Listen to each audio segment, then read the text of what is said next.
worship him, praise him, extol him, exalt him. Bring him words tonight. Let it come from your heart. One more time.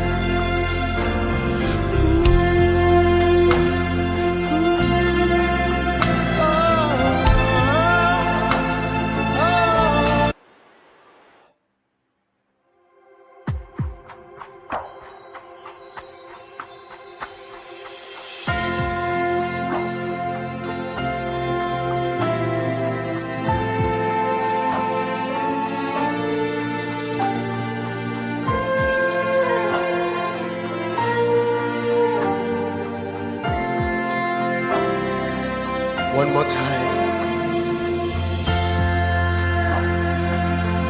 Can you lift your hands to him tonight?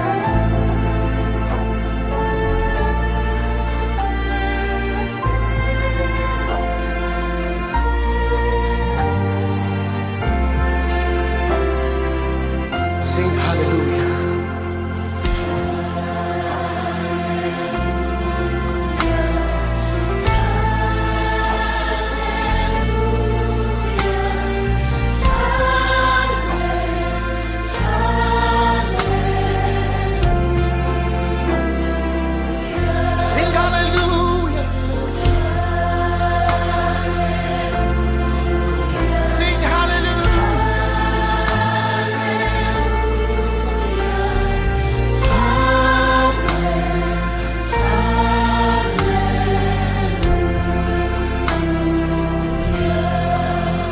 Worship him, praise him, extol him, exalt him. Bring him words tonight. Let it come from your heart. One more time.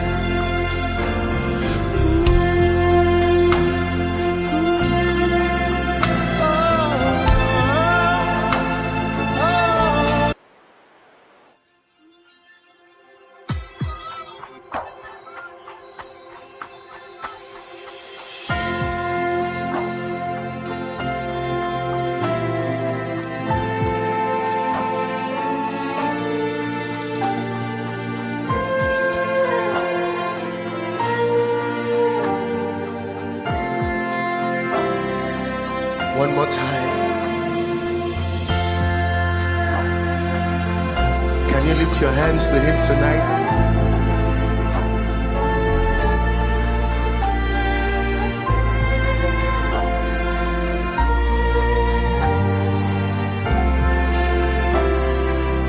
Sing hallelujah.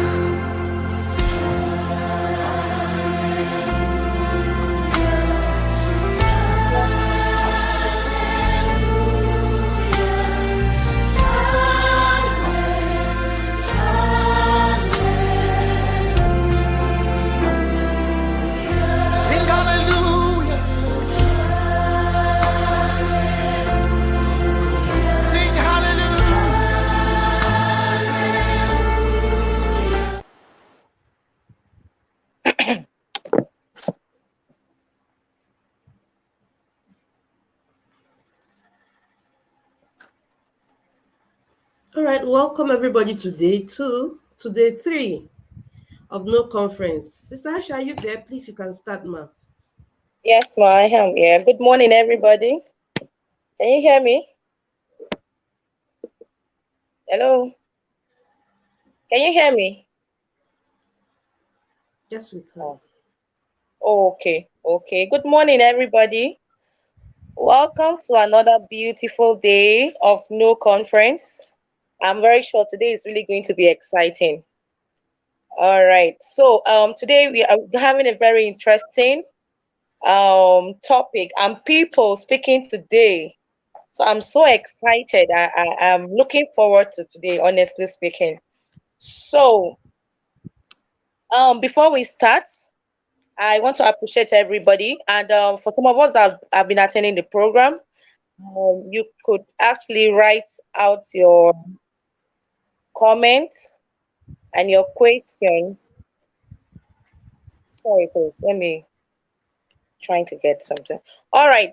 So this morning we are going to have another beautiful topic, which we are actually looking forward to, and I want everybody please try and share this to all your social media platforms so that we'll be able to reach out to more people. So my name is Mrs. Emmanuel, and can you hear me? Hello, Yes, we hello. can. All right. So We can I've hear said you. earlier. We can hear you. All right, welcome everybody to today's session. My name is Mrs. Emmanuel, and I'm going to be moderating today's program, or this morning and in the afternoon.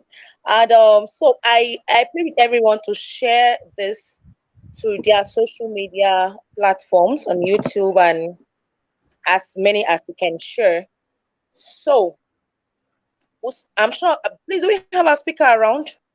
I can't, is there a speaker around? Yes. Okay. Yes, we do. Okay, so I don't know how many of us were in yesterday's session. Maybe you would want to, say one or two things that you learned from yesterday. Is there anyone who want to say something?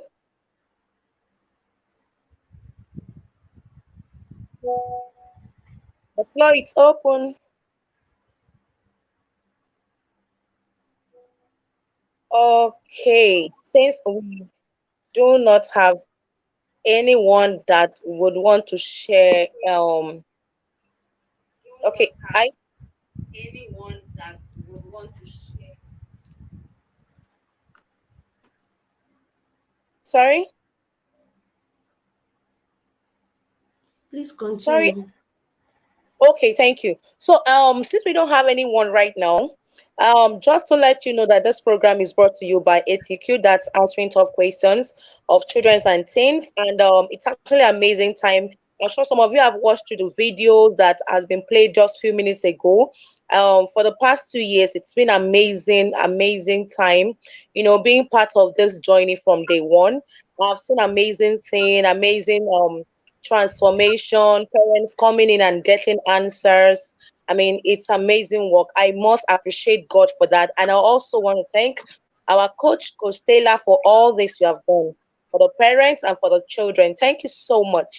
So, without wasting much of our time, we'll just go straight to the business of the day. So, I will leave the floor open to our speaker for today. Thank you.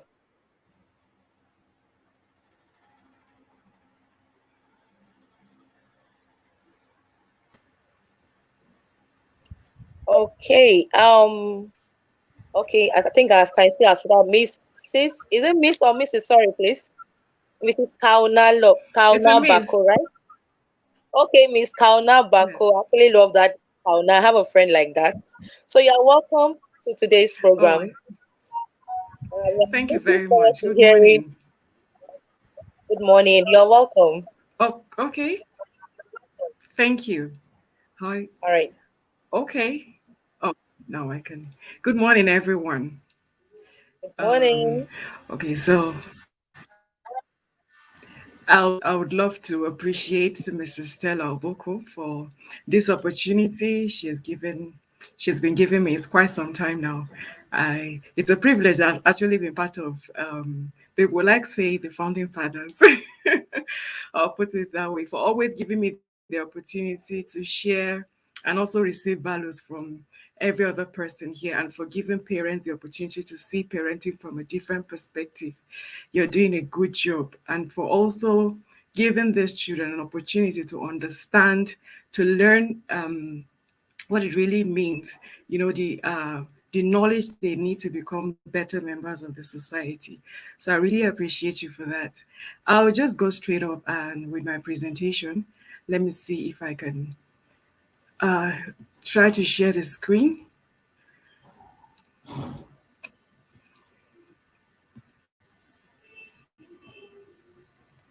Okay. Pardon me, please.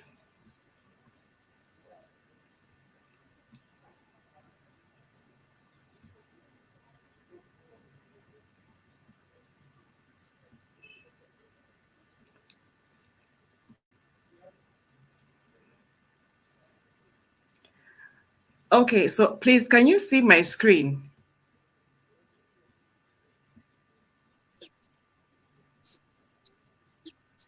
Um, Yes, ma'am. Okay. can Okay. you see my screen? Yes, we can. Hello? Okay. Yes, we can. So I'll just go ahead and begin. I'll just go ahead and begin. Uh-uh.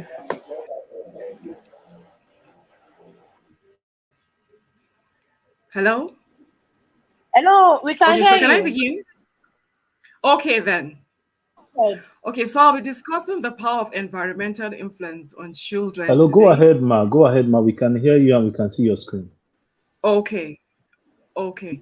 So I would love to talk about the power of environmental influence on children.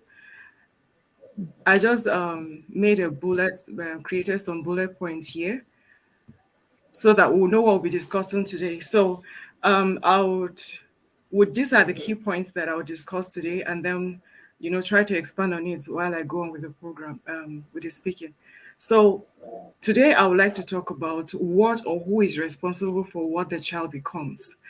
And then we'll also go ahead to talk about what is the concept of nature and then nurture, and what role do they play on the child's development. Then we'll go ahead to talk about effective parenting. What does it mean? The primary caregiver as a driver of the child's natural predispositions. And then lastly, I'll try to give an overview of Eric Erickson's psychosocial stages of child development. So I'll just go into it so I don't waste our time. Now, what or who is responsible for what the child becomes? There's a lot of conversation that has been going on about the influence of environment on child development. Philosophers have been torn between what exactly defines the child.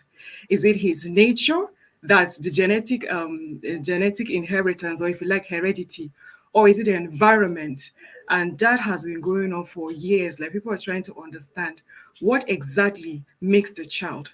So one of the two, I'm just going to talk about two of people that have made significant discovery in this area. First of all, John Locke. Now, this philosopher opined that children are what we call tabula rasa. Now, according to him, that children are a blank slate. So tabula rasa is a word that means blank slate. Now, according to John Locke, every child is given birth without any innate abilities. More like, of course, the word blank slate, like an empty container or a blank sheet. Now, he is saying that everything that a child becomes is a product of the society. So he learns everything. He learns to talk, he learns how to behave, he learns all the skills, his abilities, the talents and gifts, everything he learns from the environment. So as the child observes the primary caregiver, he observes the society and what is expected from him. That is how he becomes, and that is how his personality forms. Now, another philosopher counteracted his own perspective and said, no, that the child cannot be a blank slate, that as humans, we are born with innate ideas. That he tried to explain this as humans coming with an idea of who God is, with the ability to carry out simple mathematics, and then also the ability to solve simple problems. So, according to this philosopher, a child is not completely a blank slate.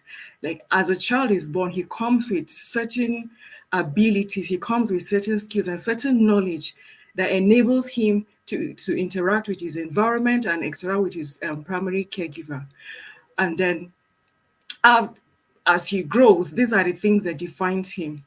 So we just after these two philosophers, a lot of research has been done around this area. Is a child just a product of nature, like I said, genetics, or is a product of nurture, like environment? So after a lot of research, after a lot of studies, a lot of modern researchers have come to the conclusion that there's no one thing that defines a child. So a child is both a product of nature and is a product of nurture. So as much as a child comes with innate abilities, he comes with his own gift, his own talent, he comes with his own peculiar characteristics. However, nurture plays a very vital role in how that child expresses the ability. So, on one hand, even though a child may have these abilities, if their environment is not healthy, it can inhibit how that child expresses himself. So, there's like a good marriage between nature and nurture and how the child becomes in the future. So we cannot say that there's just one part, there's just one factor that makes a child. So I'll try to explain what is the role of nature and nurture on child's development. But I'll first of all try to give us a little overview. It says nature refers to the impact or influence of heredity or genetics on the development of the child. So, for example, I would assume that a lot of us know that most our IQ, like the intelligent quotient, or let's say the intelligence, every human being comes with an intelligence. That is what makes us higher animals, different from goats and cows and all of that. So these are things that are inherited from a parent. And then issues like hemispheric specialization. So I put this dominant hand. There are children that come left-handed, there are children that come right-handed. Now, these are things that are also inherited from children. Now, one of the issues we have, especially in Nigeria, is this cultural belief that left hand, I don't know, I think left hand is a problem or left hand is a curse. So when a child starts expressing dominance in the left hand, parents tend to try to stop the child from using the left hand. But a lot of things that people do not understand is that when a child shows dominance on one hand, it means that his hemispheric specialization is what is responsible for the dominance of that hand. So, for example, if a child is right-handed, it means that his left side of the brain is dominant. If a child is left-handed, it means that the right part of his brain is dominant. So because of that, he may show special abilities that the left side of the brain, is responsible for, or the left side of the brain is responsible for. So when you try to inhibit or distract that child's dominance, you're also interfering with their brain capacity. But we do that unconsciously, and sometimes we try to inhibit, the abilities that child have. So these are things that are inherited. Sometimes, when you see a child have the left hand dominance, if you go through the family, you discover that there's a parent or there's a grandfather or there's a sibling somewhere that has the same, characteristic as that child. And then things like height are things that are inherited. But even height can be influenced by the environment. So, for example, if a child inherits the genes of height from both parents, if he gets poor nutrition from, his immediate family, it's going to inhibit his growth. So as much as he has the natural predisposition to become a tall person, if he is not catered for, if he's not given the right nutrition and the right diet, chances are that he's not going to grow as tall. So we can see the interaction between nature and nurture. On one hand, the child has the heredity to do these things, but on the other hand, the environment has the ability to inhibit what that child already possesses. On things like skin tone, most of us here try to change our skin from, I think I don't know what that problem is. I honestly usually attach it to self-esteem, and it's something that has been researched. Skin tone is something that is inherited. If you have two dark-skinned parents, chances are that the child is going to be dark-skinned. If you have two light-skinned parents, the chances are that he's going to be light-skinned. But there are also issues where a child has two parents that are light-skinned, but turns out to be dark-skinned. Now, if you check the family tree of that child, there may be a grandfather or a a grandmother that has a dark skin. So these things are passed down either through recessive or dominant genes. It doesn't call for, concern. Oh, I am light skin, my child is dark skin. Maybe there's a problem with the oil I'm using. All of these things are controlled by the biology of the child. And then we have things like eye color. This is not something that is very dominant in Africa. Even diseases can be inherited. So there are some diseases you hear that are they're genetic. It's being passed down from generation to generation. Diseases like cancer, diseases like diabetes. Usually, when there's history of diabetes in the family, chances are that a future generations are going to have that same problem. Um, Other diseases like hypertension or something, even mental health.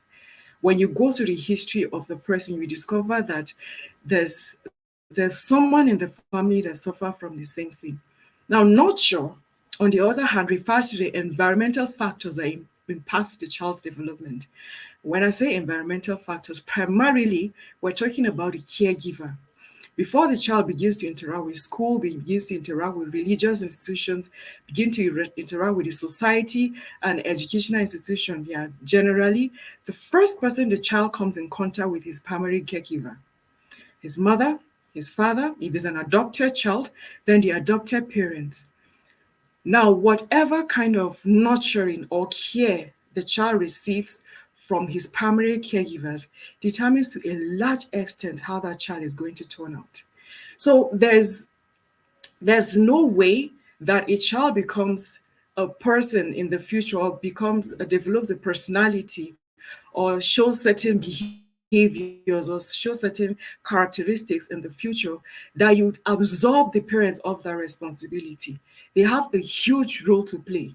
So if a child becomes a well-adapted child in the future, it means that the parent did a lot of background work.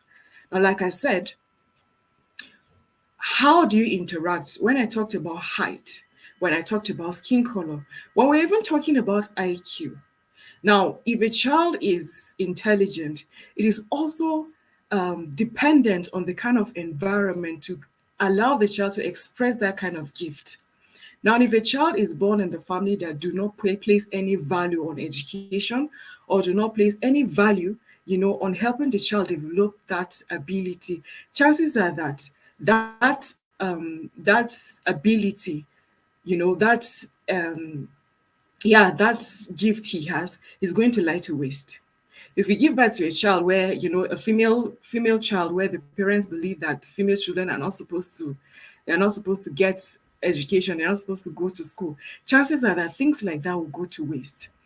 There's a video that went viral, I think last year, of this girl from a Hausa community that was, solving very complex math with her, just abstract. And this girl tells, I think she hawks. But the way she was solving that problem, you know that she has the capacity to perform very complex mathematics if she had the opportunity. But because of her background, she was reduced to a hawker. She was reduced to someone who just, probably sells on the street. And if she had not been seen, if she had not been discovered by these people that took her video, chances are that she's going to remain that hawker, probably get married, have children, and that is how that gift is going to lie to waste. So the environment ensures how the child turn out. We all have a role to play. There is no way that a child grows up and we be like, oh, okay, this child became this way because maybe his genetic abilities. There's no one thing that defines the child. So we all have a role to play, especially parents. Especially parents. That's why there's a lot of emphasis on how much you're able to give your child, how much you're able to, invest in your child. It is not just about money. It's about attention. It's about love. It's about care. The child wants to know that you're there for him. That is when the child learns to trust. Everything that the child becomes is something that he learns from the family. It's then will I say children are like, let me use this example, let me use this analogy. When you buy a product from the market, it comes with a manual. Now it is this manual that you use, that you read to understand how to use this product. As much as, okay, fine, let's say a washing machine is used to wash clothes. You have to study the manual before you know how to operate that. Now, if you use it for something different, you're not going to get the best out of that product because you're not using it in the way that the manufacturer designed it to be. So it's the same thing with the child. God has given them to us like a product, if you allow me to say that. Now, as a parent, what you're supposed to do is to nurture that child into what God wants him to be. Nurture that child into a valuable member of the society. Nurture that child into somebody that is going to discover his purpose and live his purpose here on earth. Children do not become who they are by accident. We didn't become who we are by accident. If you go through the history and the record of your upbringing, you discover that certain things that you do today, certain things that you become today, as a result of the kind of interactions you have with your parents. So we cannot take that out of the picture. There's a relationship, like I said, there's a marriage between nature and nurture, environmental influences, and that of genetic or heredity. So let's see what effective parenting is. Now that we said that parents play a vital role, what does it mean? What does it mean to be a good parent? What does it mean to, show effective parenting? Because we do understand that the primary caregiver is the driver of the child's natural disposition. So yes, fine, we have the car. We have the car, it has a seat, it has an engine, it has everything that it needs to move. But there's no way that the car will move by itself unless there's a driver that controls it. It's the same thing with the child. The child comes unaware. He comes, helpless. He comes, would I say, ignorant, yes, of course, of his environment. Now, the first person he comes in contact with determines what he begins to learn from the mother. First of all, actually, children begin to learn from the mother. He watches how, even the first thing is that he begins to detect her smell. He begins to detect her smile, her voice. So before he knows that, the child already knows that, okay, this is my mother. With time, the next thing the child begins to understand is who the father is, from the voice, from how much time he spends with the child. So when that interaction that you're already having with the child at that stage is already helping the child make sense of his environment. He's already beginning to understand, oh, okay, I have someone that always feeds me. I have someone that always changes my diaper. I have someone that ensures that when I'm uncomfortable, I get the things that I need. I have someone that puts me to sleep. Oh, okay, so this is how, at that age, we may assume that children are too young, that they may not understand.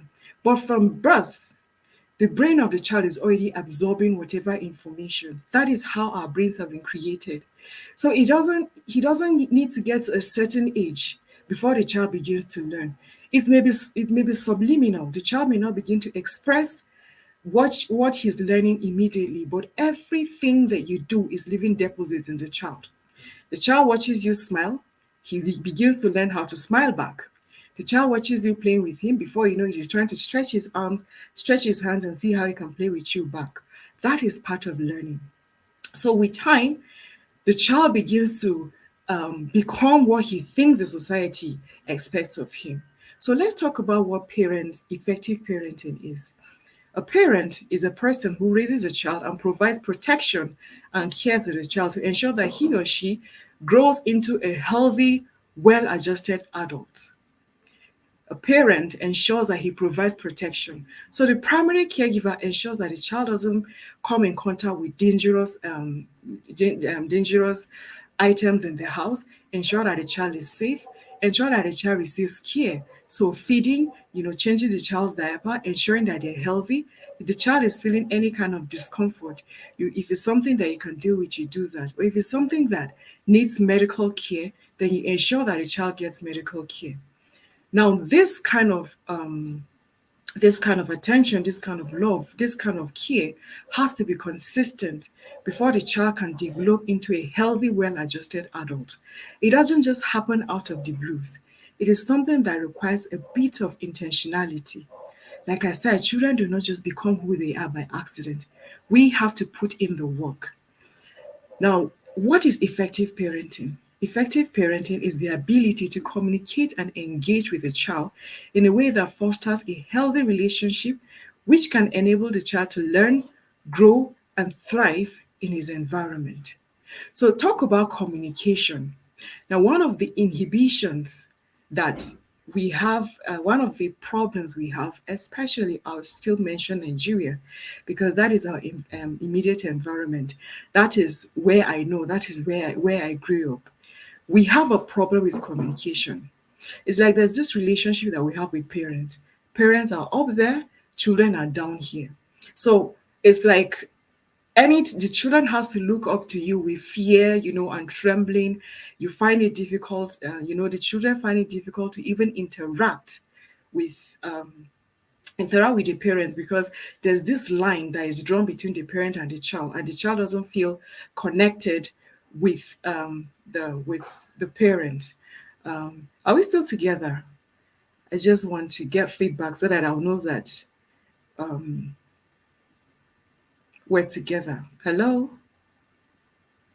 Yes, we are all together. We can hear you, ma'am. Okay. All right. Thank you. So we need to be able to develop healthy relations with our children. Communicate with your child. It doesn't matter how young the child is. In fact, a lot of mothers try to communicate with their child from when they are in their wombs. And I know a lot of from experience with my siblings, and other people around me. Sometimes the child actually, would I say, communicate back, with kicks and all of that. Sometimes when you're angry, the child kicks back. So you may feel like this is accidental, but this is to tell you that already the child is getting information from you. The child can already, the nerves, the nervous system, the moment it starts developing, the nerves can pick up information from the environment. And when I talk about the environment, it actually begins from the womb. There are a lot of things that can inhibit the child's development from the womb. That is why, when you go for antenatal, they advise that there are certain things a pregnant woman shouldn't consume: alcohol, any psychoactive substances, because it has, it has the potential to create damage in the child. There are some children that grow up with cerebral problems. It's not that they were created that way, but something went wrong in the womb during the child's development process that inhibited the child's development. So it starts from the womb. You communicate with your child. And communication doesn't have to be that the child needs to fear you, but the child needs to know that you're there for him. You're going to be as much a parent, you're going to be as much as a guiding the person that guides him. You're as much going to be the leader, and you also be the friend. You also be that person that the child can communicate with, not some autocrat that when the child sees he has to run away. You engage with the child in a way that fosters a healthy relationship.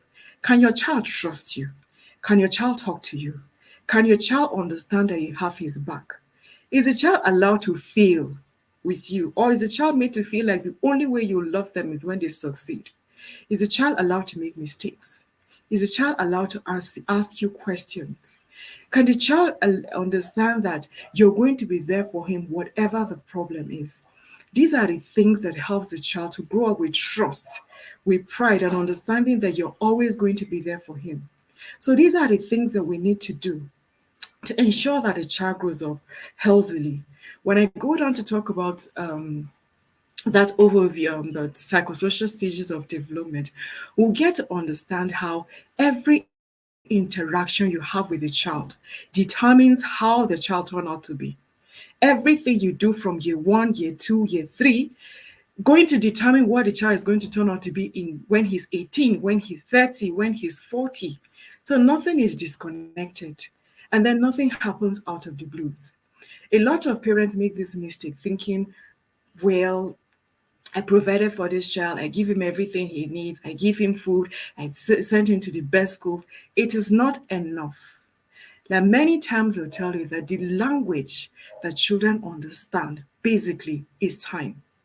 How much time do you spend with the child? How much how much attention are you giving this child? Does he know that you always be there for him? Or he only knows that mom is going to give him money to spend, or dad is going to give him money to spend? He doesn't even get your attention. When he comes running to you for with questions, with his curiosity, you shun him away and then rebuff him and go like, stop disturbing me, stop wasting my time. With all of these things that you do, the child is taking something. Everything that you say to the child, he's taking something. It is either he feels like, okay, is going to allow me to express myself, or mom doesn't want me to talk. Mom feels that I'm a disturbance, that I'm a nuisance. I should shut up. I should not even be in her presence.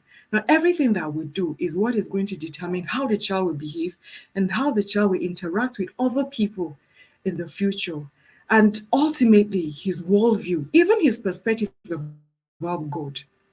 You know, when I was growing up, my mom would always say that the parent is the first God that a child will see. Because before you understand where God is, before you understand who God is, he believes in you absolutely. A child believes that his father can do and undo.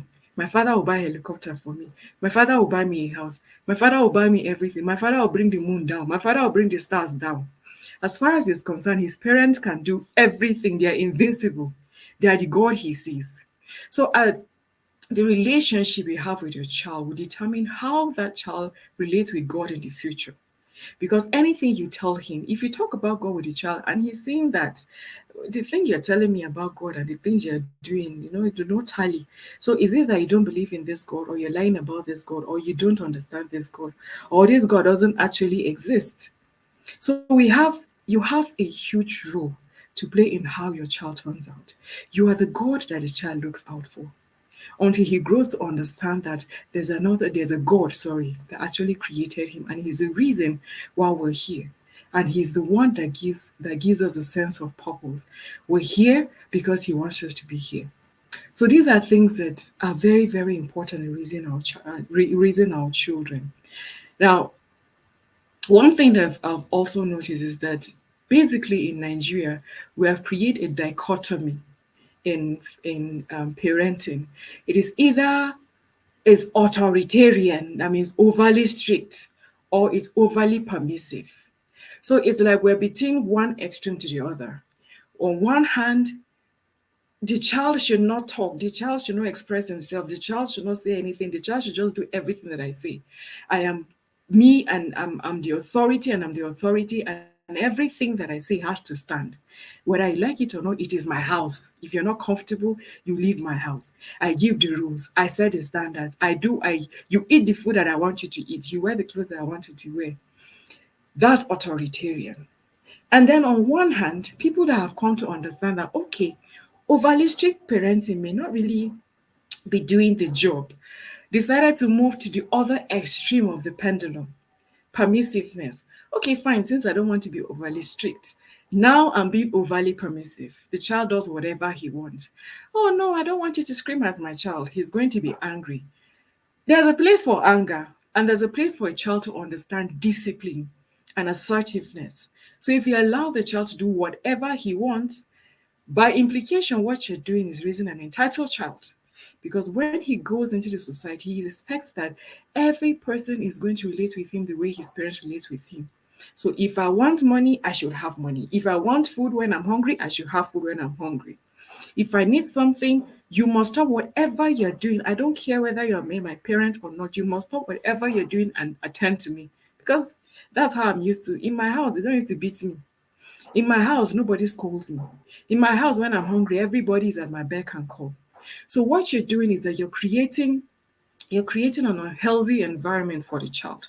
Because when he goes out there, he's not going to get the care that you made him get used to. The society is going to fight back. People are not going to give him everything that he requires because nobody owes him that. So you discover that your child is going to have issues relating with other people in the society because you did not give him the skills to interact with other people. In your heart, you feel like you're trying to give your child everything that he needs. You love up on your child, so he must get everything. Everything is not ideal because the world is not ideal. The society is not ideal. We don't always get what we want. So if you create a false narrative, if you create a false belief in the mind of your child, he's going to go out thinking that the society is just like my father's house. And so if in my father's house I can talk anyhow I want to, then it means that I can talk to anybody the way I please. But one thing is that the society is, like I said, is going to fight back. There is always a consequence for an action. So if you do not teach your child from home to bear the consequences of his action, the society will. And how he's able to manage his consequences will determine whether he's going to be a maladjusted child, whether he's going to have a good life, or he's going to have issues with people, with his career, with everything, his relationships generally. So basically, there are actually four parenting styles that have been researched all over the world. It includes the authoritarian that I just explained now. That's the other extreme, the one that we're familiar with our own parents, the ones that will say, when they just blink one eye, we know that we don't even need to ask what is going on. We just go ahead and behave ourselves. That is the authoritarian. You do as I say. It doesn't matter what you feel. Everything, I am the adult. I know everything. I'm the beginning and the end. As far as I'm concerned, you are the child and you must do everything that I say. Then there's the authoritative, there's the permissive, and there's the neglectful. The permissive, as I've explained. Now, authoritative is also referred to as involved parenting. It's almost like a partnership. You're relating with your child, you're communicating with your child, you're growing together. Your child is learning from you. Like, okay, I need you to start washing your stockings. Every time you come back to school, I need you to wash your stockings. I need you to wash your uniforms. I need you to put your basket, your lunch basket, in a place that is appropriate. I need for you to do this. But it is not just because I want you to. You explain to the child, okay, washing your stockings is good because it's going to make you look clean, it's going to make you look attractive, it shows that you're taking care of yourself. It's good hygiene. If you wash your uniforms every day, it's good hygiene. If you keep your lunchbox where you're supposed to keep them, it's going to make the room look very organized. So you're communicating with your child. Okay, I don't want you to cry when you want something, because when you cry, you're trying to force me to give you things. And I do not want you to get used to, having to use manipulations to try to get something from me. So anytime you want something, I would appreciate for you to communicate, okay, what do you want? What do you need? And then plead. Say please. We have the magic words that anytime my nieces and nephew come back, they also have, their thoughts that they are magic words in school. You learn to say please, you learn to say thank you need to say sorry, and all of those things. Your child needs to learn these things, but he first of all has to observe them from you. You are the child's role model. So if you say that saying thank you is good, then it means that you also have to say thank you. The child learns from you. If I say, when I give you biscuits, tell me thank you. When the child gives you something, you also need to say thank you. They learn from you. You are the first teacher that they know before they go into the society. You replicate the same thing that you want the child to do. If you're saying, I need you to read your books, Mommy, why do I need to read my books? I just want to play. Okay, I need you to read your books because you need to learn so, because you need to be able to deal with problems as they come. So it's called involved parenting because you and the child are interacting. But it is not like permissiveness. It's not like permissive parenting because you're still a parent. So you know when to assert your authority. You know when to call the child to, call the child's misbehavior. And you also know when to punish. Because of course, when you reinforce a child for good behavior, you also punish bad behaviors. When you reinforce good behaviors, it means that that behavior is going to be repeated. When you punish a behavior, it means that that behavior is going to be inhibited. So if a child does something that you know is not going to help him relate better with the society, it is your responsibility to ensure that the child does not repeat those behaviors in the future. So yeah, as much as you're interacting with the child every day, the child also understands that there are certain things that are not permissible because they come with consequences. You're not doing this because you hate the child, but you need the child to understand that he needs you need to do certain things, he needs to behave in certain ways so that he can interact and have healthy relationships in the future, so that he can relate better with his bosses at work, relate better with his intimate partner in the future, relate with people, and even relate with God. If a child feels like he needs to get everything he wants at any time, he is going to take that and respond, he's going to take that belief and interact with God. There are some of us that believe that, we only go to God when we have a need, when we have a request. God, give me, give me, give me, give me, give me. And when you don't get the things that you request from God, then it means that God doesn't exist.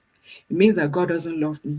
If God is a God of love, he's a God of care, he's a God of mercy and all of that, then if I want something, I should have it anytime that I want. Because we grew up, either you grew up not understanding that it is not everything that you want that you get. And that there are certain things that you want that are actually not even good for you. So these are things that as parents, I a lot of times I hear people, even young people that are unmarried, are already on their way to make this kind of mistakes. You hear people say that pikin wey go spoil go spoil. This is, as far as I'm concerned, the most ignorant statement. Because what you're doing is absorb yourself all the responsibility of what your child becomes. There is no way that your child becomes something that didn't play a role. You know what they say? An apple does not fall far from its tree. As the more children are growing up, like I said, they're learning things from the environment. When they do this thing and you reward them, that behavior is going to be repeated. When they do this thing and they get a punishment, they know, oh, okay, this is something that I shouldn't be doing. This is something I should be doing. So that kind of interaction helps the child to know what things he needs to express, the right ways he needs to behave, the values he needs to inculcate, the norms that he has to live to. He needs to understand that life has rules and regulations. You don't do anything you want at any time you want. That's something that children think adulting is about. It's about when I grow up, I'm going to do whatever I want. Nobody is going to tell me anything. But one thing that children do not understand, I think we didn't understand until we grew up, that adulting actually comes with more responsibility. Because now, even though you are at liberty to do everything that you want, but the truth about freedom is the ability to choose what not to do. Now you know that as an adult, you have everything at your disposal. You can decide to go home and come back by 9, but you have learned a sense of responsibility. You have learned a sense of accountability. I live with people. I cannot just do whatever I want. Because if I want to be loved by other people, if I want to be understood, if I want to be accepted, if I want to be tolerated by other people, by all means, I should be able to give out the same thing. So growing up, being an adult comes with a lot of responsibilities. And as a parent, these are things that you need to teach your child. Negotiation skills. A lot of parents do not think that this is something that is important. You need to teach your child how to negotiate what he wants, how to negotiate with people. Okay, fine, mom, I want to go out and come back by 6. Okay, I promise I'm going to do this. I'm going to take care of my chores. I'm going to do this. I'm going to do this. Now, when mom says, you have to promise me that you're going to stay away from bad friends, then I'll trust you to come back at 6 p.m. anytime you want to go out. That is what is happening. This is negotiation. I'm giving something, I'm receiving something. If my mother is requesting this thing from me, I'm also requesting something from her. If I want a little freedom from her, then I need to also give something that she wants. If it's good behavior, then it should be. The same thing that child is going to take away from the family. From little. Now, when you teach your child your beliefs, your values, your ideologies, everything that the child needs to know, when the child goes out, he learns to negotiate.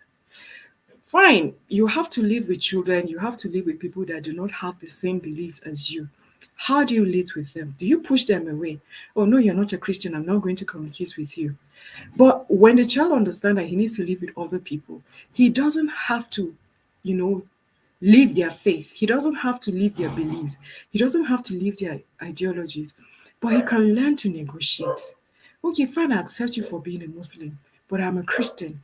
This, we can relate on this level. But I'll respect you and you respect me. I don't have to let go of my beliefs. This is what I believe is true. This is what I believe is right. And I really need for you to respect that this is the background I'm coming from. This is negotiation. And then resilience. These things don't happen out of the blues. You teach your child resilience, how to, survive in the face of challenge, how to hold on strong in the face of challenge, not to give in when there's pressure. These are things that children learn from you. They learn from observation mostly, and then they also learn from the things that you teach them. But they need to see you do them. It is not do as I say, but not do as I do. That parenting is the worst kind of parenting because it's not going to, it doesn't have any good effect. So you first of all replicate the things that you want your child to become. He needs to understand that, okay, fine, problems will come in life. But if you hold on, they will pass. Nothing lasts forever. And then you need to the child needs to be able to understand that as this difficulty comes, he's going to know how to solve them. That is why from little, you need to put obstacles in the presence of the child. Don't allow the child to do everything because he'll feel like when problems come, it's not supposed to. I didn't get problems when I was growing up. Where is this one coming from? Why am I finding it hard to pass my exams? But the little milestones that a child is, be achieving under your supervision will help him understand that, okay, since I was able to succeed in those ones that I had at home, then it means that I can actually succeed in this ones. So you're developing the child's self-efficacy, and then you're also helping the child to remain resilient in the face of challenge. One other thing that we need to also understand, things like delayed gratification. It is not everything that you want that you will get. If I give you one bar of chocolate, you need to eat one bar of chocolate. You cannot get two. There are times that you get two, but there are times that you not even get anything at all. So if the child believes that I want this thing, I want it now, now, now, now, chances are that the child may begin to get involved in, unwanted actions, unwanted behaviors, because he feels like if I'm not getting this thing, I'll use another method to get it. At the end of the day, I just want to get it. The end justifies the means. If I want money, I'm just going to get money. Anyhow, we shall just make money. So if the child doesn't understand that you do not have to get everything that you want at the time that you want, then he's going to grow up to be that kind of adult. If I get married, my husband must do everything I want at the time that I want. If I get married, my wife must do everything because that is how I was raised. I don't like stress. You don't stress me. So everything that we do to them has a ripple effect. Remember that we're still talking about environmental influence now, and that is why I'm putting emphasis on parents. Religious institutions have a role to play. Educational systems have a role to play. But how the child interacts with all of these institutions starts with the parent. And that is why I'm putting emphasis on that. So we have permissive and then neglectful. Nothing is even happening with neglectful parenting at all. It's almost you're treating the child like he doesn't even exist. I don't see you. You're neglecting, you don't care about the child's nutrition, you don't care about his education, you don't care about his hygiene, you don't care whether he eats or he doesn't eat. When you treat children like that, they grow up feeling invisible. Nobody cares about, if nobody sees me, children like that grow up with a kind of trauma, believing that they have to work extra hard before they can get people's love. So you see children like that always looking for validation, approval. If I don't do this thing, people will not love me. I have to hear these things. I have to get affirmations every day because I was not used to hearing them. So these are things that we need to understand. There are different kinds of parenting that you must use. And then I've had a lot of parents share their experiences with raising children. There are some children that require some different kinds of, approach to parenting. There are some children that are very strong-willed. There are some children that are a little malleable, so they are more responsive. And then there are some children that need you to be very soft. So you must understand your child, you must understand your child's personality, and then you approach every child uniquely. There are not two individuals that are the same. It's the same thing with children. If you approach this child differently, you have to approach this child differently. And you don't compare. No, your elder brother didn't give me this headache. You will not give me this headache. He is not his elder brother. And then, so don't try to make the child believe that he has to be his elder brother before you see him, before you appreciate him. He's a unique individual and he must be treated like a unique individual. We all have our talents, we all have our skills, we all have our gifts. Your responsibility as a parent to ensure that every child is doing well with his own talents, with his own skills. He doesn't need to live under the shadow of his siblings before he gains acceptance. This is an error that a lot of parents make.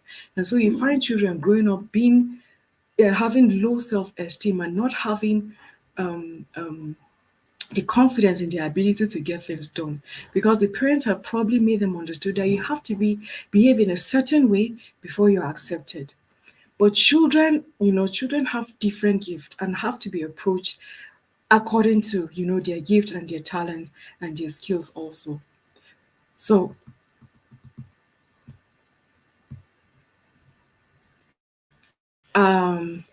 we'll just have a I'll just go on to giving an overview of what Eric Erickson's 8 stages of psychosocial development are. Now, the more we go through this, you will see a pattern. Every stage that a child goes through prepares him for the next stage.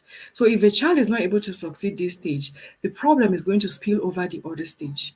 And that is why I said every stage of development of the child, the parent has to respond in a certain way from infancy to adulthood.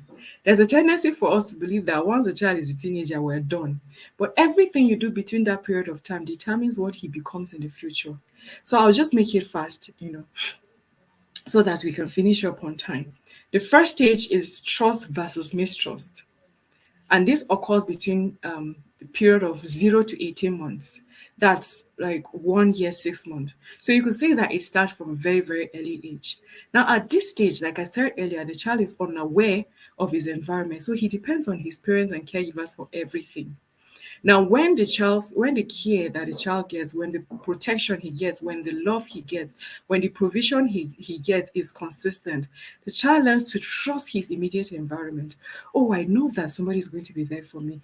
Oh, I have people around me that can support me, that can love me, that can take care of my needs. Now, what happens is that that child grows up to have hope. When there's a problem, I know there's somebody that can take care of me.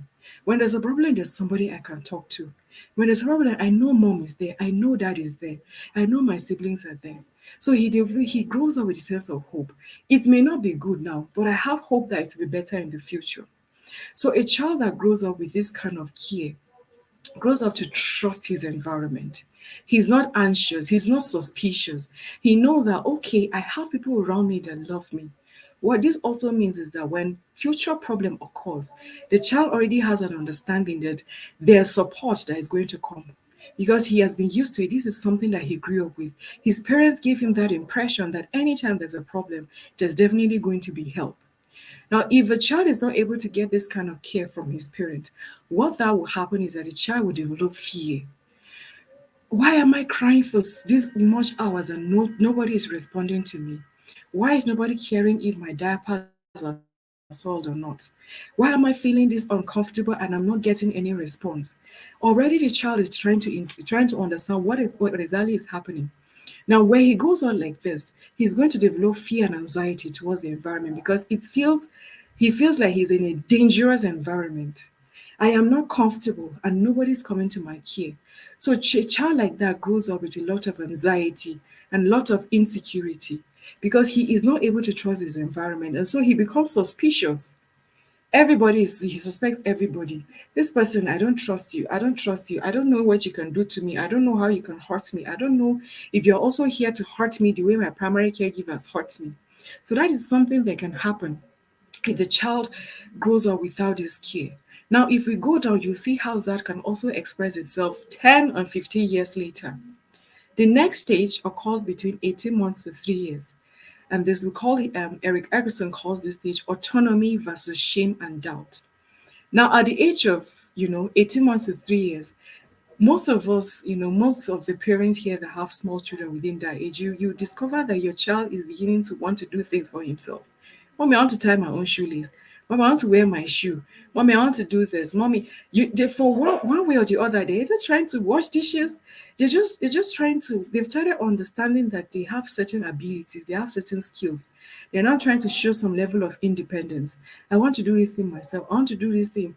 At that stage, you also discover that your child is trying to choose his own clothes. Now, when you allow this child to express himself without always reprimanding, scolding the child, shouting the child, don't break this, don't do that, don't go close to that place. The child develops a sense of will. Oh, I can get these things done. I can do this thing. I have the ability to do this.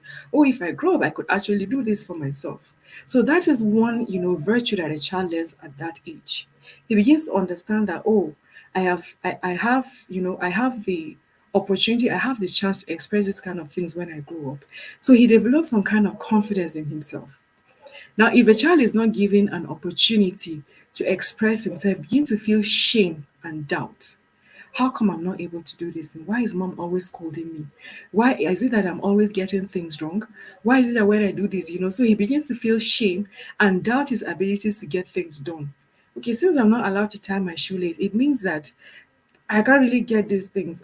I just thought that I could do them, but it appears that only adults can do this thing. So once it continues like this, a child would develop with low self-esteem. I don't know how to do these things. Everybody else is doing it except me. My friend is tying his shoelace. My friend is getting his homework done himself. My peers are allowed to do this thing. But this is it. I have not been allowed to do this thing myself. So the child grows up without a confidence in his ability to get things done. The next stage is initiative versus guilt. This happens between 3 to 5 years. At this stage, the child is beginning to initiate things. And that's when you see children, they're already started interacting with their peers in school. So they're learning, they begin to play with other children. You will see them creating games and creating stories that nobody understands. They're initiating. But you see them replicating things that mommy does in the kitchen or things that they see daddy does with his car. So they're initiating, they are able to influence other children. They're able to, so the child is trying to see how he can relate with other peers, make things happen, lead other children. At that stage, you see that, there's when you see 5 or 6 children, there's one that is trying to lead the gang. If you don't do this, we're not going to play with you. We're not going to we're not going to give you our ball. So things that's what happened at that stage. A child is learning independence. A child is learning to initiate, to gain confidence in the things that he can do. Now, at that stage, when the child is allowed to do that, he begins to learn, that he has the power. He becomes confident in his ability to lead other people, and make decisions. Nobody is coming to tell him, don't play with it this way, don't play with it that way. Okay, if we decide we're going to do this thing, it's just us. Nobody is going to tell us what to do.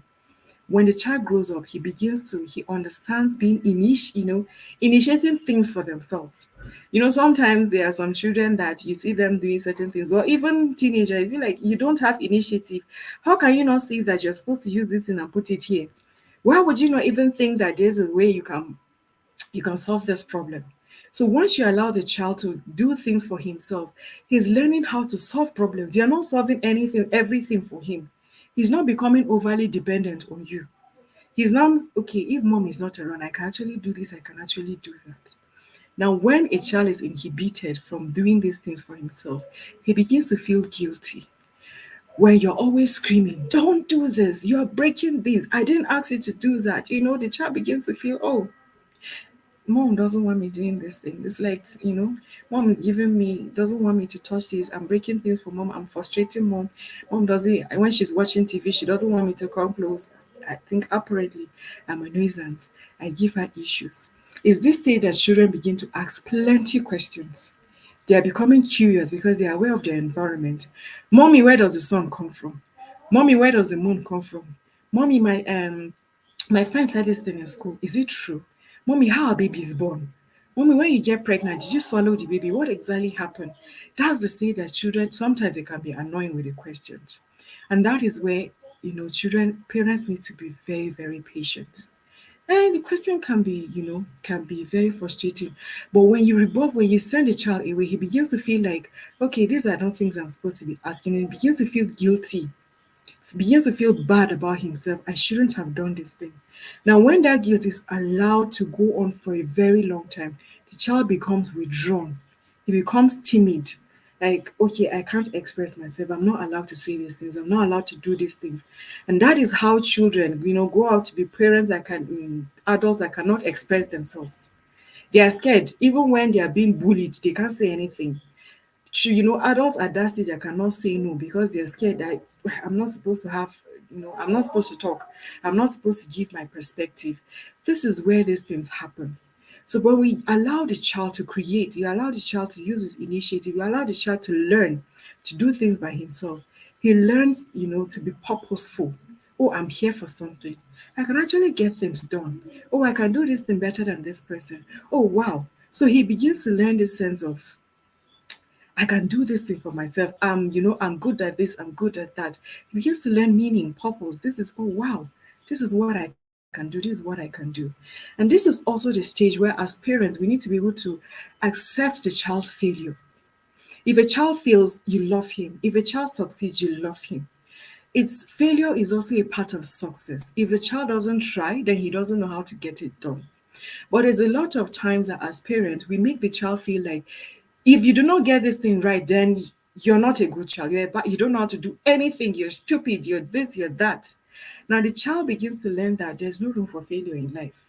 If I'm not going to succeed at this thing, I would rather not do it because I don't want people laughing at me. These are issues where you find children in class not able to express themselves because they're scared of failing. They have been taught at home already that if you say anything wrong, you're going to, you're going to be reprimanded, you're going to be scolded. Now, at this stage, the child also try to, learn things, get things done. Like I want to know how these things are done. Sometimes it can be very, very tiring. That's when they explore with everything in your house. The girls will use your lipstick, and all of that. Then the next stage is industry versus inferiority. This happens between the ages of 5 and 12. At this stage, the child is beginning to go to school. He's beginning to interact with his teachers. The teachers are beginning to play a major role in the child's life.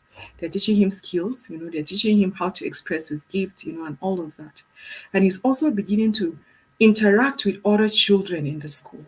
That is when you begin to hear stories. I learned this from this person in school. I did this thing. I did this thing. Now, at that stage, the child has now grown up to understand what the society expects from him. So they begin to behave in ways that, they can get approval for being competent at things that the society holds to high esteem, or the things that society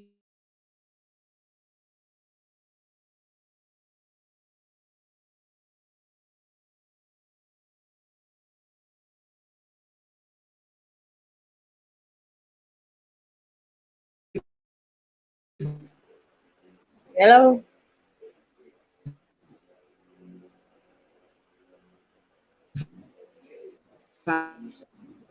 Oh.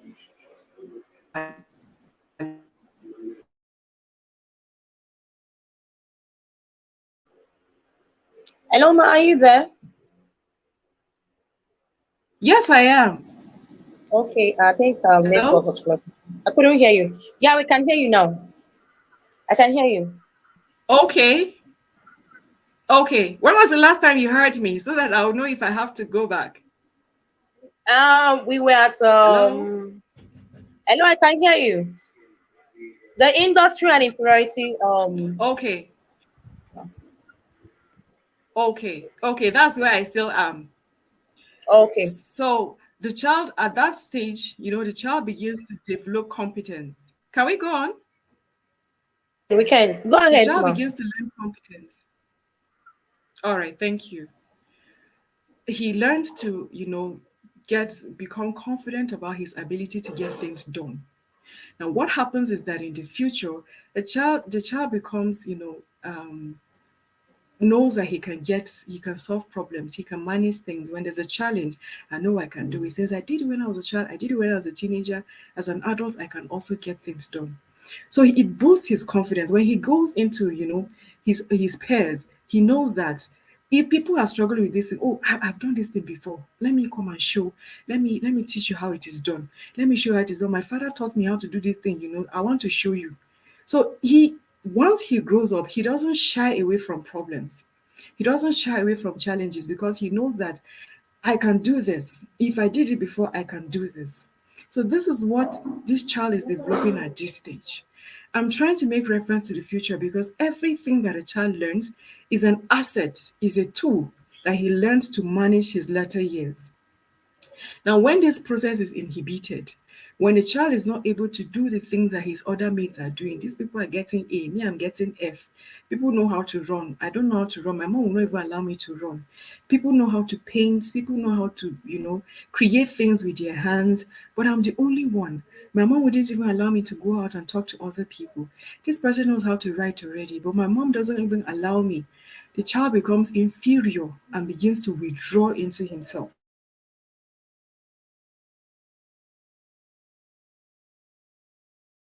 Interaction also determines the self-esteem. It is this age that, the child, sometimes you find them begin to bully each other. Junior doesn't know how to do this thing. He failed this thing. He failed at this. He doesn't know how to play ball. He doesn't know how to do these things. So it's very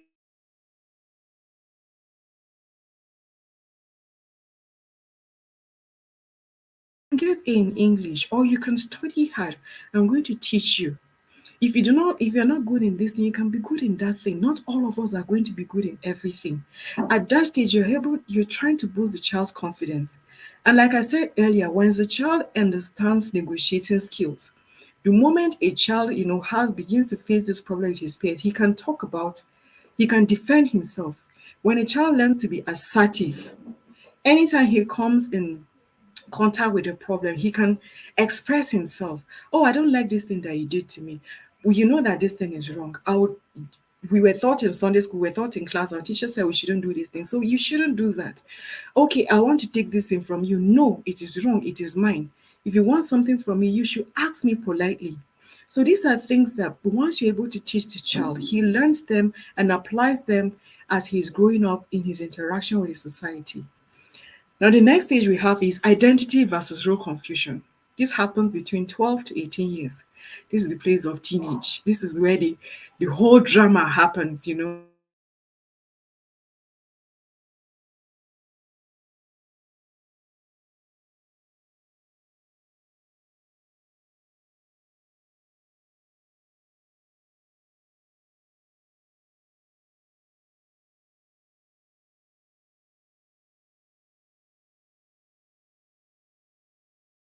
I'm not five, I'm not. At this stage, their ability to make decisions is still not fully developed because, of course, they're still children and they're still trying to make sense of the environment. Now, a child is trying to build a sense of self.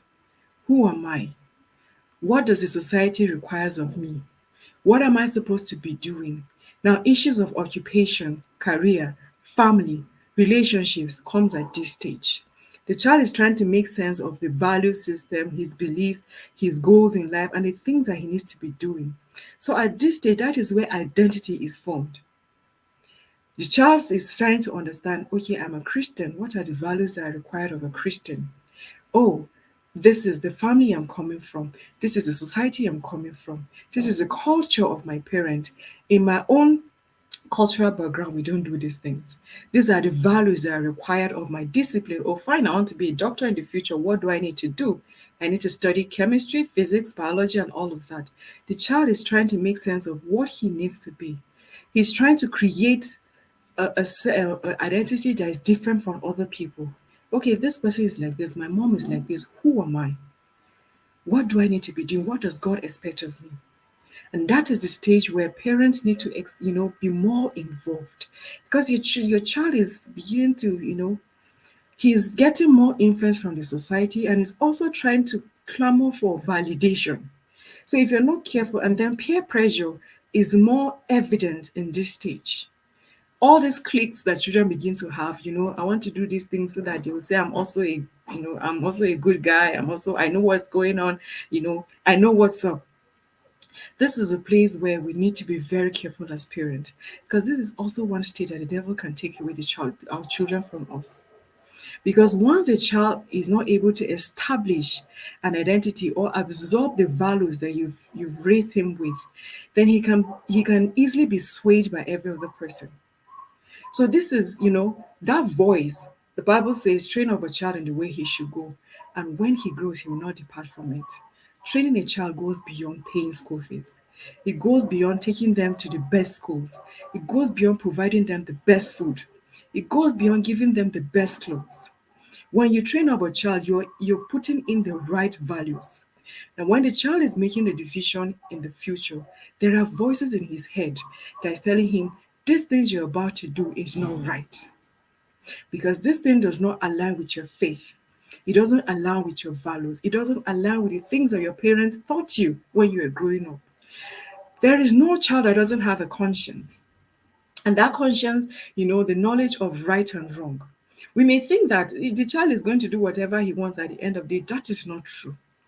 If as a Christian, you must believe that the child has a consciousness, and every child, every Christian child has the Holy Spirit.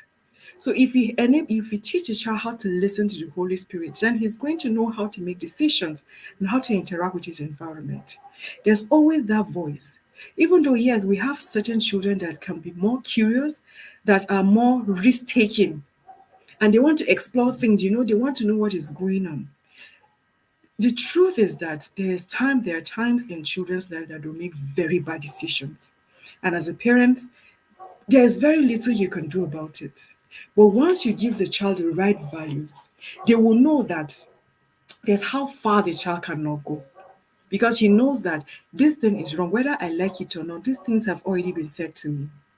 So he is there. There's that voice that is telling him this thing is not wrong. So even when he goes 10 years into the future, he knows that whatever he's doing is a deviation from the things that he's been taught. So this stage, you help the child to develop their identity. Most children that are not able to able to create this idea of who they are, they create a sense of self, understanding of other people, and their worldview, they begin to have role confusion. Everybody, this one says they want to be a doctor, this one wants to be a nurse, this one wants to be an aeronautic engineer, this person is like this person is like this. I don't even know who I am. I don't want to know, I don't know what I want to be in the future.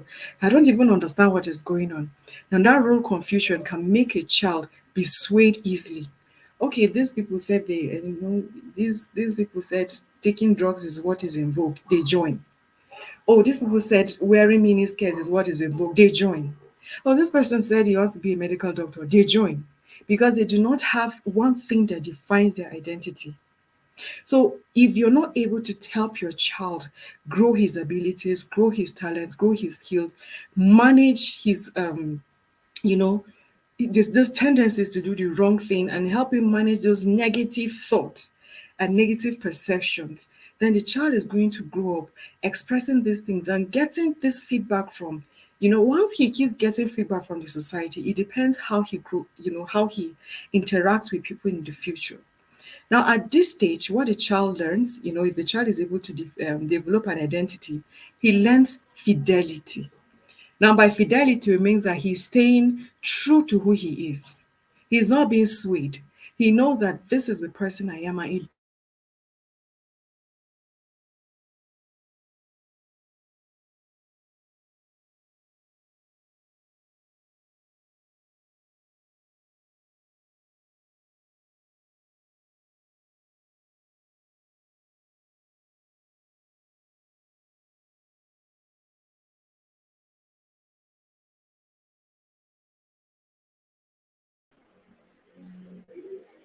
says.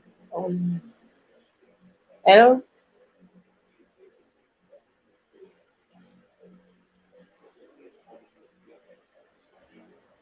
Okay, I think the network took her out. Hopefully she'll be back.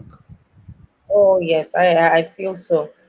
Okay, so while we are waiting, we can actually send in our questions. Mr. Silas, please help us with that so that we'll be able to answer them as soon as she finishes. Thank you very much.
While we are waiting for Miss Kauna to come back, can we maybe quickly talk about some of the things we have learned so far?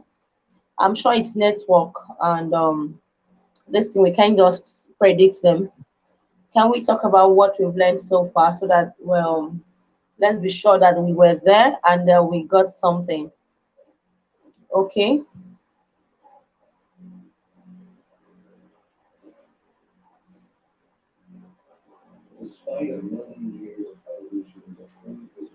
I cannot hear anyone.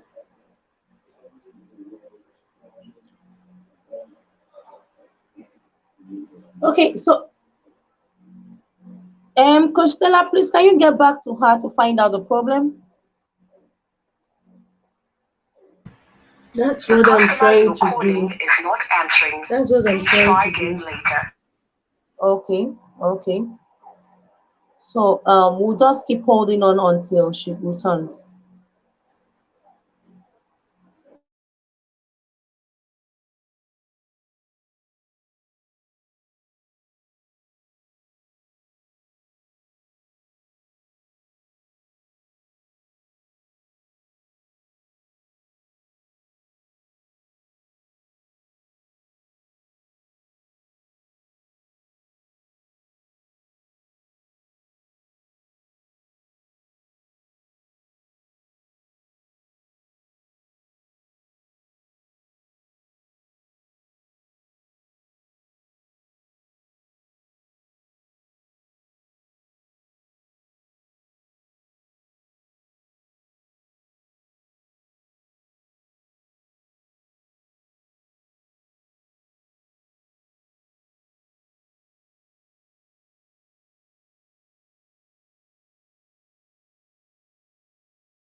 Okay,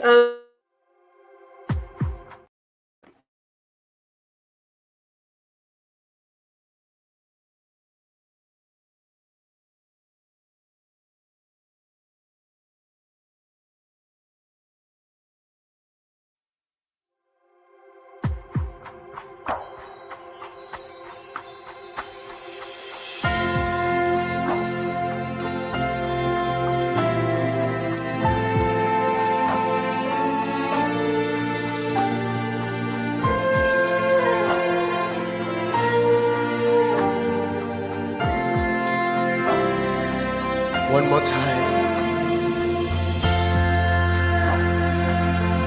Can you lift your hands to Him tonight?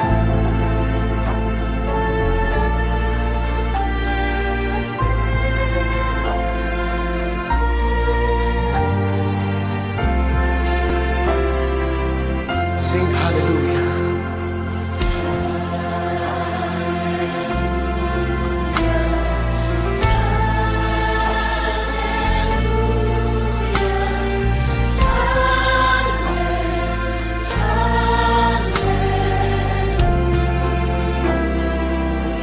Sing hallelujah. Sing hallelujah.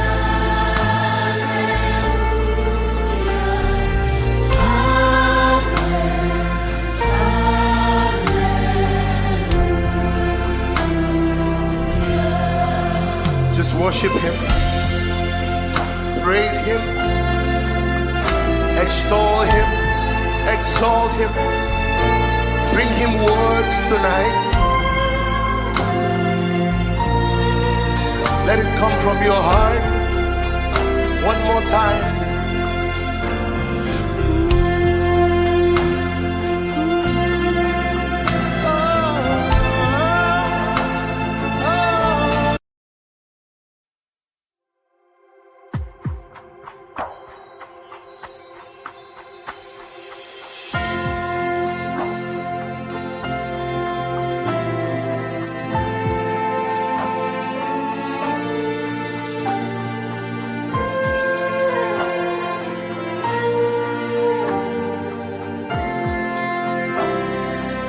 One more time. Can you lift your hands to him tonight?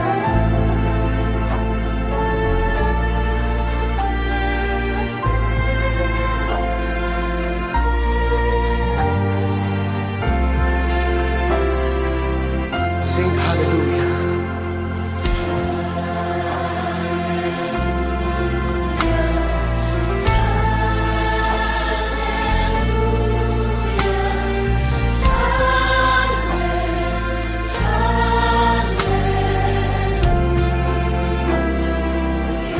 Sing hallelujah. Sing hallelujah.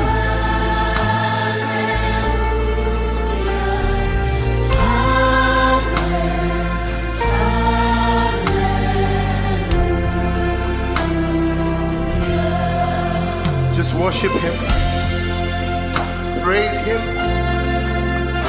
extol him, exalt him, bring him words tonight. Let it come from your heart. One more time.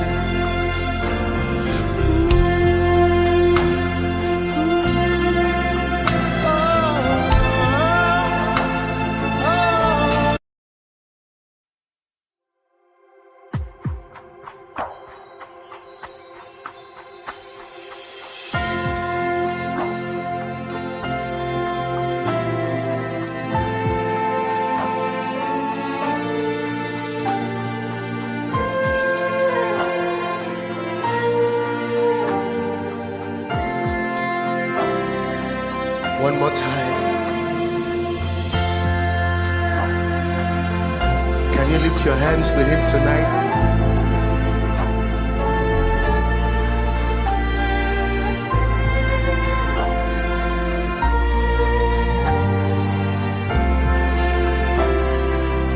Sing hallelujah.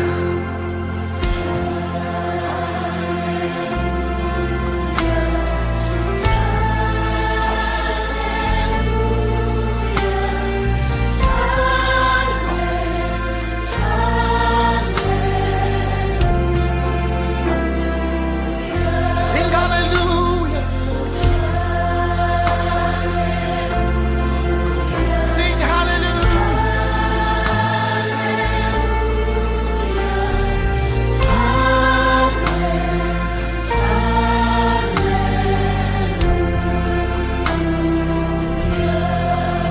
Just worship him, praise him, extol him, exalt him, bring him words tonight.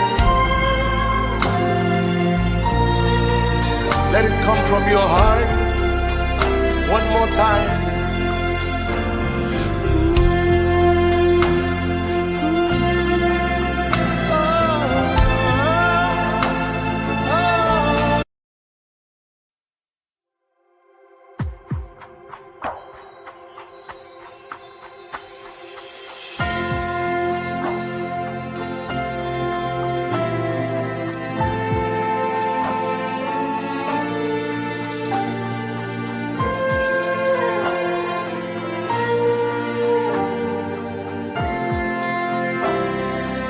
One more time.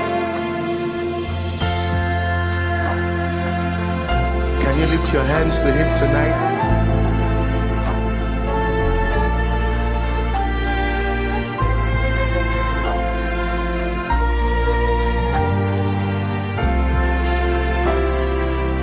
Sing hallelujah.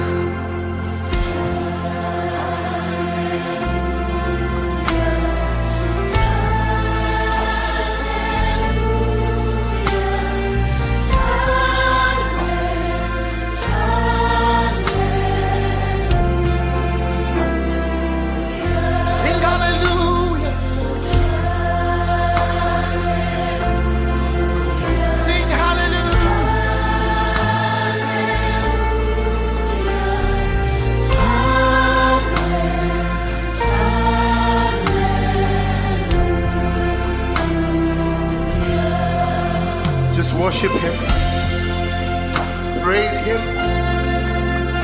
Extol him, exalt him, bring him words tonight.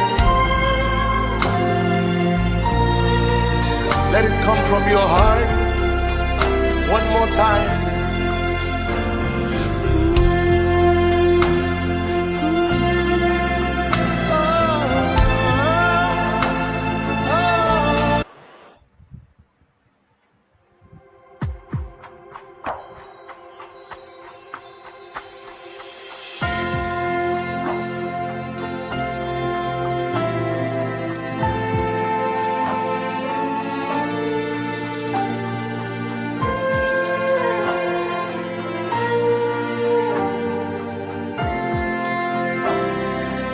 One more time. Can you lift your hands to him tonight?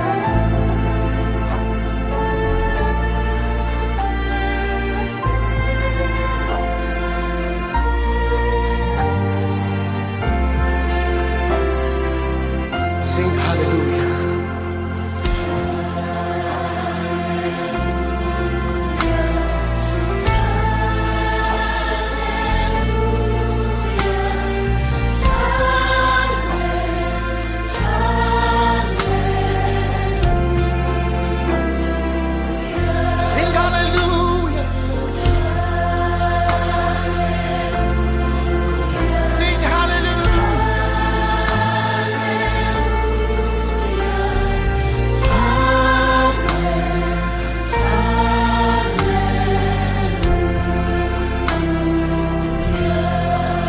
Just worship him, praise him, extol him, exalt him, bring him words tonight. Let it come from your heart. One more time.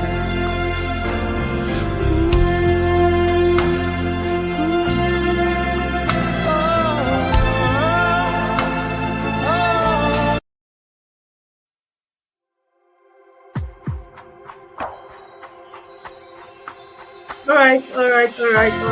Well done.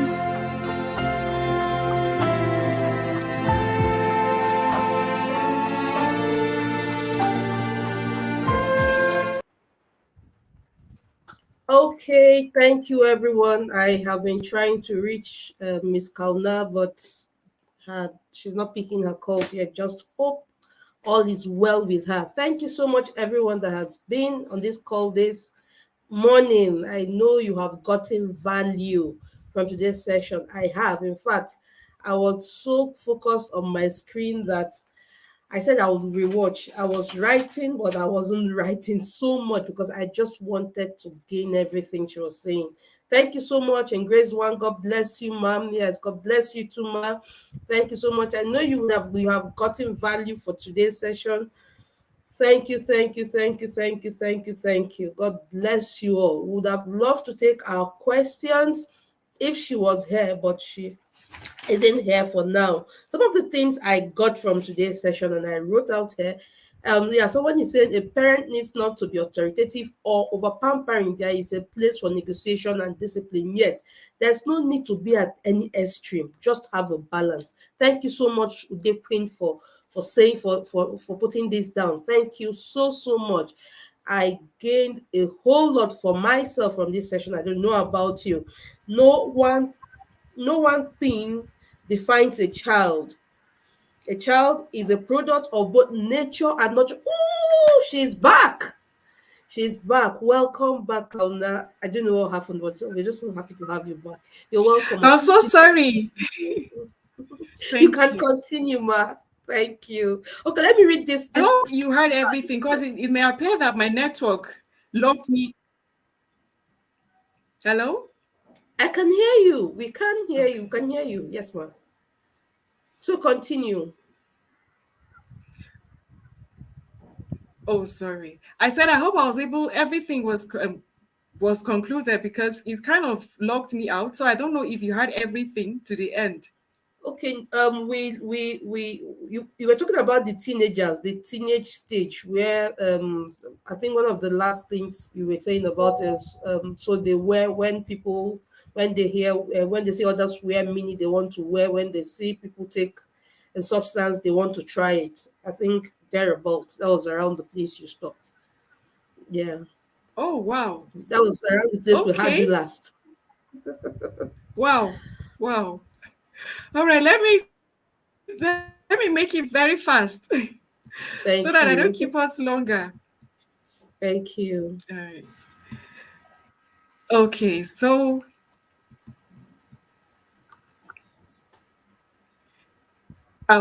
so I guess that was us talking about identity versus role confusion. Now, like I said, if a child is able to complete this stage of his life, he becomes he develops a sense of fidelity, staying true to himself. That means that wherever he goes, whether his parents are there or not, he is true because he has inculcated that values that the parents have given him. So at that stage, a child is able to accept himself and other people, irrespective of their beliefs, irrespective of their ideologies, irrespective of where they're coming from, because he knows that this is where, if he accepts to be tolerated, if he accepts to be loved, if he accepts to be cared for and respected as well, then he has to give that, to other people. So it's fidelity that a child develops at that stage. Then there's also, if the person is not able to complete that stage, he experiences role confusion. I think that was what I was explaining. So if a child doesn't know what he stands for, then he can go with everybody. He goes with everybody because he's trying to get that validation and approval. So if you're not able to complete that stage, you leave the child, open to other people's influences, because he's trying to know, okay, what am I here for? What is important for me? What should I be doing? I don't know what am I. Everybody is getting things done. People know the careers they want to get into. People are making decisions. People are getting things done, but I do not know what I want to become. So that is why you see that anytime that anything the child sees people doing, he's going to get involved because he do not know what he has to, he needs to be doing. So children like that are easily influenced. Now the next stage is intimacy versus isolation. This is between 18 to 40 years. Now at this stage, the individual is begin to initiate intimate relationship with the opposite sex. Now at this stage, people and enter healthy relationships that ensure safety and care. Now, at this stage, if a child is able to complete the stage of autonomy versus shame and doubt, he develops a high self-esteem where he's able to relate with people in a healthy manner. These kinds of individuals do not require people to keep on validating them and telling them they're fine, they're beautiful before they feel good about themselves. And they're able to meet partners that can respect them and, for who they are, not meeting people that are going to make them lesser than themselves or treat them um, poorly because they do not feel proud about themselves. Now, an individual or a child who is able to complete the stage of the initiative versus guilt, is able to have understand that he can get things done. He's not guilty. He can get things done. He's not a nuisance. He's somebody that people want to spend time with. He's not somebody that has to beg for love or beg for attention. He's not in the background. He is worthy of respect and he's worthy of love. So if you look at this stage, you see how every other stage translates into how people are able to succeed in each stage. If a child grows up feeling insecure, then they're going to show a lot of insecurity and anxiety in their relationships. Oh, why is this man coming to me? Maybe he just wants to come and sleep with me or break my heart. Why is this woman coming to me? She probably just wants to come and, eat my money because probably I'm not worthy of anything. There's nothing about me. So it has to be that they want something. Because the child doesn't feel like worthy of, he's suspicious. Every other person around him is a prime suspect because he was not able to complete that first stage of trust versus mistrust. Not having the primary giver always being there for him has made him become very fearful of his environment. So the same thing that child will carry into his intimate relationship. Everything that his partner does, paranoia. Why is this person like this? Why are they doing this to me? There has to be something that they want. Now, if a person is unable to get complete that stage of intimacy, nobody wants to, I cannot have healthy relations with other people. People are always complaining that I'm not a nice person, I'm overly dependent, I'm always looking for approval.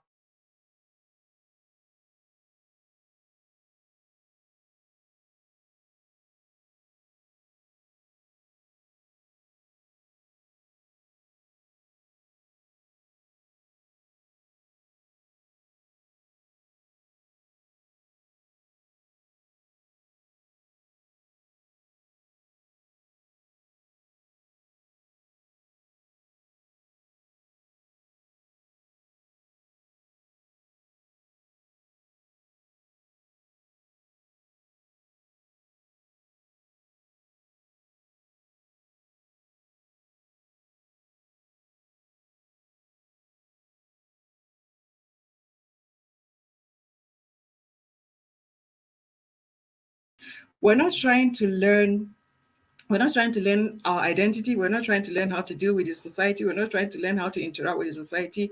We're not trying to learn what is acceptable. At this stage, there's a level of success that the individual has achieved. So these people are beginning to think of legacy. What can I leave? What is the name that what am I going to be remembered for? What is the name I'm going to leave behind? What will people remember when they hear about me? At this stage, people are trying to get committed to bigger projects. They're trying to get committed to community projects. They're trying to be significant in things that will make the society better. It's no longer about me, but about what will I be remembered for? When I die today, what will people say I lived for? So at this stage, the adult is more concerned in leaving a legacy. It is not about me anymore. So if you look at it, you see how all these stages is making the person become who he is. Stagnation. At this stage, sometimes people like to refer to it as midlife crisis. When a person looks in hindsight and see that there's really nothing that they've achieved, they've been unproductive, they're not feeling accomplished. They begin to feel like, okay, what exactly did I do in my life? All of this time that I've been alive, I've been through my teenage, my adulthood, I don't have anything to show for it. The person begins to, feel very uncomfortable, begins to feel unhappy about the fact that they do not have anything to show for their life. Now, at this stage, this is what is marked in the individual's life. So it is either they develop a sense of care, or they feel a bit unproductive and begin to feel stagnant. Now, the last stage is the stage of ego integrity versus despair. Now, this is the last stage, or let's say the stage before death. At this stage is 65 years till death. At this stage, we're not raising children, we're not trying to make money. This is the stage where most people are in retirement. There's really nothing that the individual is trying to accomplish at this age. At this age, where you sit down and begin to take stock of your life or take inventory of the things that you've achieved, you are beginning to look at your life in hindsight and say, what exactly did I do? How much impact did I make in people's life? How much how much what legacy am I leaving behind? Now, what happens here is that because there's really nothing much you can do, I cannot go back to the sands of time. People who succeed in this stage are people who look back in time and feel a sense of acceptance, feel a sense of accomplishment. Not because they had the best lives, but because they accept the fact that they've been able to go through life, whether good or bad, but at least they got something right and they also got something bad. Failure is not it's not something that shouldn't be part of life. The fact that you failed means that at least you tried. So people who are able to develop, understand these things about life, develop, become wise, or we say they become, the old wise people, wisdom. Now, these are people that can share from their experiences. They can share from their wealth of knowledge. They can sit down and teach younger people, this is it, this is it. If you do these things this way, you're going to become like this. If you do this way, these are the repercussions of your actions. Now, this is what happens in this stage. A person who is unable to is unable to succeed in this stage develops a sense of despair, aggression, anger, loneliness, depression, bitterness, because they look at their life and see that they've not been productive. There's really nothing for them to show for their lives. There's nothing that they did with their lives. And then they begin to feel, what am I here for? All of these years I've been alive, I don't even have anything to show for it. Now, sometimes these are people that we like to call grumpy, grumpy old men or grumpy old women. Nothing makes the person happy. Whatever you do, that person is always not happy. They're always aggressive. And reasons is because they're not feeling this sense of achievement. There's no sense of accomplishment. Their life doesn't feel like there's any meaning. So if you go through this stage, you see that an inability to complete any stage is going to show in the latter years. Now, if you look at yourself, if you evaluate your life, you see that there are certain things that you do that you may not really know when you learned them, but it means that it's been there from your childhood. Not necessarily that you even know when you learned them, but they have been in your subconscious. And the things that are in our subconscious find a way for expression, whether we like them or not. There's a saying that all of us adults are tethered to our past. There's nothing you are today that is not from your past. There's nothing you're expressing today that is not coming from your past. And what is your past? Your parents, your primary caregiver, the things that you learned when you were a child.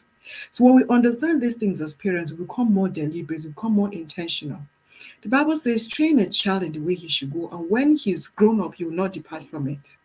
Training a child is not about school fees. It's not about the best school. It's not about food. It's not about clothing. It's about giving them value. It's about giving them, sharing your beliefs with them, sharing what God, wants from them, because God gave them to you to just take care of them. They're not yours. You're just like caretakers. Yeah, we use the word caretakers or caregivers. Your responsibility is to ensure that that child grows up to understand God's purpose for his life. You're supposed to take care of that child to become who God wants him to be, not who you want him to be. There's a difference. Or try to live your life through that child. Children are all different. And we have to treat every child like, a unique individual, because God created her with unique skills and unique talents. Your place as a parent is to guide that child, because they're given to us as, will I say, raw materials. You need to sculpt the child into what, is required of you. It is you that will teach the child what God requires of him. The child doesn't know what is expected. It is you who ensures that you put them. So be careful that you do not condemn children because you do not understand their kind of gifts, their kind of skills. So you condemn them. No, this is not acceptable. You shouldn't do that. As long as you didn't create that child, there are things about that child that you will not understand. And that is why it's important as a parent to ask for God's wisdom on how to relate with your child.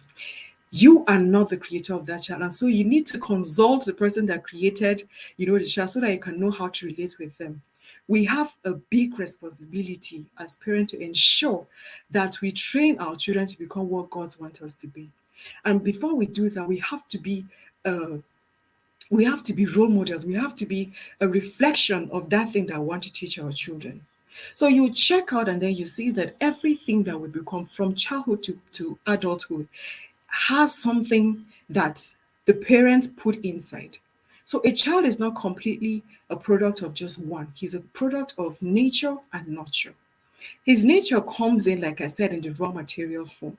It is you, the parents, that will try to sculpt that child. Like I said, I try to tame that child to help him understand the things that is required of him and the things that is not required of him.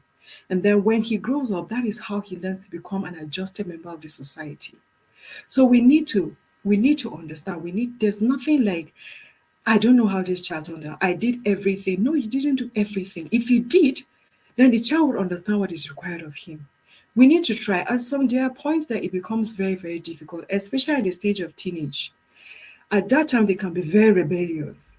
They feel like I have independence and so I must be allowed to do what I want to do. But they do not have the skills entirely to make the decisions that is required for them to become, to succeed in life. So it is very, very important that we work with them. Like I said, involved parenting is the best kind of parenting. You're involved with the child, you're spending time with the child, you're listening to the child. The child knows that whatever I do mom or dad will accept me the way I am. Of course, there are children that are more curious, they are more risk taking. There are tendencies that they may want to deviate more than others. But the fact that they have the truth in them, you have given them the truth. They know what God requires of them. They have the Holy Spirit. It will guide them. They may deviate a little bit, they may get distracted, but the fact that God is there, you have done your job, He's always going to bring them back to the footing. So we must have to be very, very deliberate about what we're able to put into our child. There's no child that is bigger than the parent. There's no child that is more difficult than the parent. You are the adults. The child looks up to you. But every loophole that we allow in these stages of development will turn out to hurt the child. So we have a very, very great responsibility to play. Um, I've come to the end of my presentation. I really hope that we got value on this discussion. That we're able to understand that there's no one size fits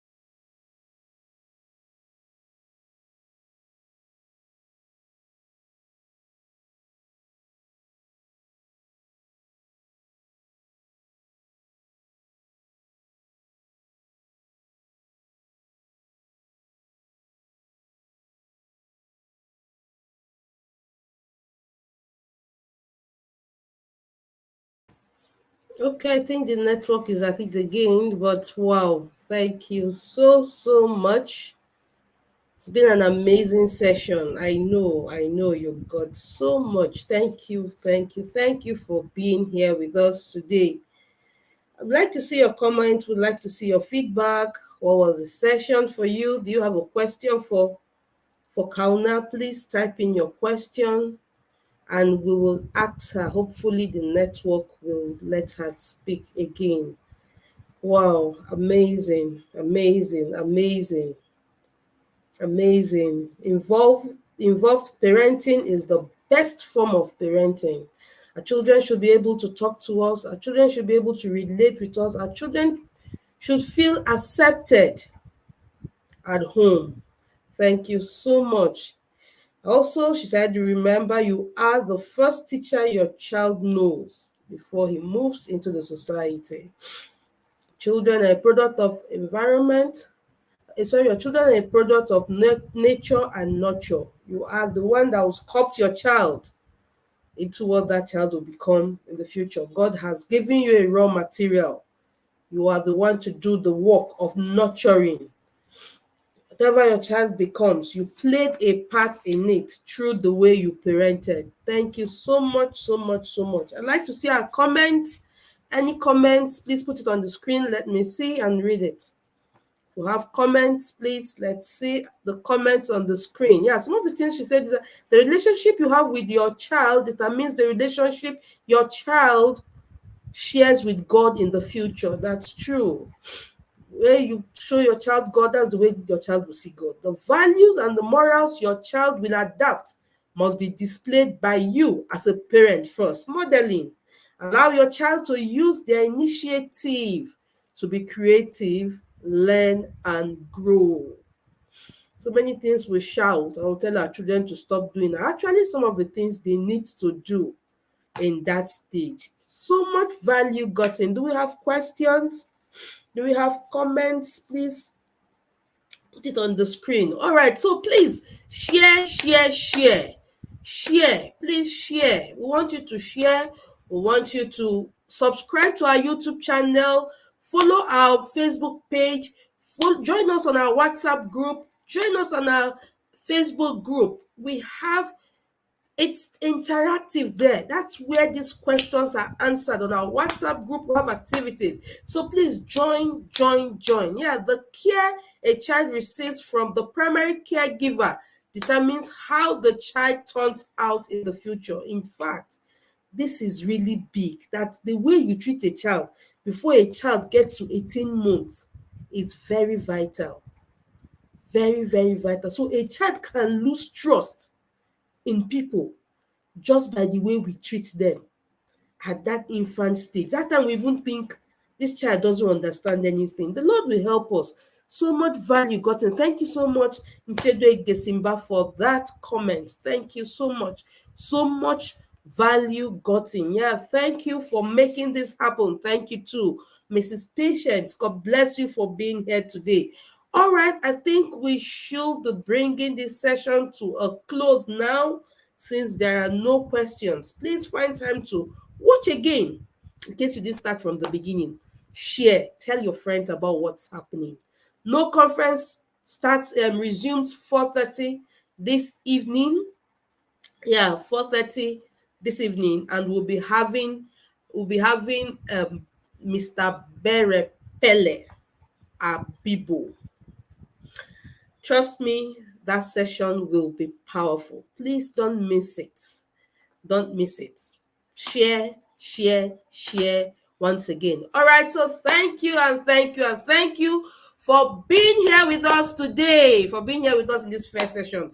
Looking forward to seeing you once again by 4:30. So do have a beautiful and a wonderful day ahead. God bless you and bye-bye.